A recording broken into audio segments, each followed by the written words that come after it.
Well, hello everybody. This is John Grace with the AFA American Eagle Negotiations Team, and sitting right next to me today is Deborah Sutor. And we're going to tell you in summary form some of the highlights of the TA that we've reached in bankruptcy negotiations. This video will be concerned with sections 1 through 7. So, getting right into it, in section 1, scope and recognition, just a couple of improvements. The first one, we've negotiated improved scope protections. In addition, we also added some increased merger and acquisition protections for the flight attendants on our seniority list. Okay, moving on to Section 2. Section 2 is about definitions. There will be some new definitions in Section 2 once we go through and publish the final agreement. However, there are no additions at this time. It's a current book until we actually go in and put in the new definitions. In Section 3, there were no changes. Section 4, compensation, we do have some changes to report out. We are happy to report that through this process, we were able to bring you an agreement that contains no pay freezes and no pay cuts. In fact, we have pay increases in years 3, 4, and 5. And in addition, we have a longevity bump in year 5 for the folks at the top of the scale. Now, those pay increases in years 3, 4, and 5 apply to your base rate, and it's 1.5% each year to apply directly to your base rate.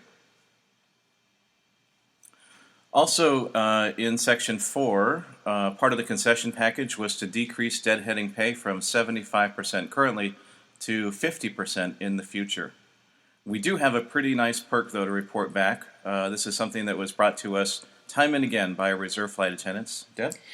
We were able to secure pay for reserve line holders who pick up OT the same as line holders. So in other words, a reserve flight attendant picking up OT will be credited in the same manner as a line holder. You'll get 100% of the pay even if it cancels. And the last change in Section 4 has to do with the quote-unquote repayment plan provisions, which apply when a flight attendant voluntarily drops or deducts time over the course of a month, and that just applies to your paycheck and how you're paid. The repayment plan was clarified to let everybody know that it doesn't really apply to flight attendants that voluntarily drop time from their lines. The repayment plan is really more for company errors where the company has overpaid you. We've had instances where perhaps they've paid somebody at a higher rate than what they should have been receiving, and it was a way to allow the flight attendant to repay the monies so that they weren't harmed essentially for the company's mistake. Well, that wraps up Section 4. Going straight ahead into Section 5, expenses. We were able to secure reimbursement for public transportation in lieu of company-paid parking. That's going to be good for those people, especially that live in the cities that take public transportation. I'm from Chicago. I'm based in Chicago. So those of you that take the L into the airport, you can now receive reimbursement for that up to what the company would have paid for parking for you in a month. The next part in Section 5 that has been changed is one of our concessions. Effective on ratification, per diem will be reduced to $1.55 per hour from the current $1.70. This will be only for 1 year. In year 2, per diem snaps back a nickel each year. So in year 2, $1.60, year 3, $1.65, and then back to $1.70 after 3 years, which is current book. That's all we got on that. That's pretty straightforward, John. Okay, so Section 6, moving expenses. Moving expenses provided for both voluntary and involuntary displacements. Deb? Yes. Previously, the contract had only provided for moving expenses for those flight attendants who had been involuntarily displaced. But and now, if you voluntarily displace, you raise your hand when displacements are going on, and you volunteer and say, "That's it, I'll go." Those moving expenses will be paid for you in those instances. And for those flight attendants who are moving, your company-paid hotel stay no longer has to be used on consecutive nights. In the past, you had to use all of your hotel nights together in a lump, but now you can spread them out. Also in this section, flight attendants eligible for moving expenses in the past had to move within 60 miles of their new domicile. We managed to spread that out a little bit. It's in this agreement going to be 80 miles from your new domicile, allowing for a little more flexibility for folks who are moving to a new base. Next, the flight attendant can claim reimbursement for one move undertaken within 1 year following the event which triggered eligibility. Deb, why don't you explain this one?